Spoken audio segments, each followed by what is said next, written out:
না মানে তোমরাই বলো যে জীবনে প্রথমবার আইব্রো খাচ্ছি, সেটাও আবার মামার বাড়ি, আর সেটার একটা গেট রেডি উইথ মি দেবো না, সেটাও কি হতে পারে? না না, গেট রেডি উইথ মি না, গেট রেডি উইথ আস। সত্যি বলতে কোনো অনুষ্ঠান, পুজো, ঘুরতে আসার জায়গা মানেই কিন্তু আমার কাছে প্রথম মামার বাড়িটাই আসে। সেই মামার বাড়িতে প্রথমবার আইবুড়ো ভাত আর শেষবার একা খাওয়ার ফিলিংসটা একটু ইমোশনাল ছিল আর কি। এই দেখো একা একা শাড়ি পরেছি, বাইরে যেতে হলে কনফিডেন্স পেতাম না অবশ্যই, ঘরে ছিলাম বলে ঠিকঠাক ছিল আর কি।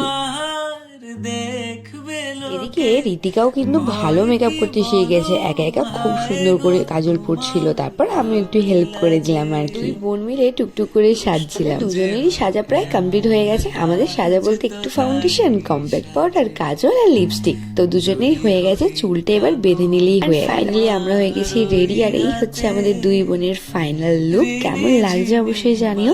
তো চলো, যার জন্য এত তোড়জোড়, আইবুড়ো ভাত, চলো। চেয়েও আমায় চাও না যে যদি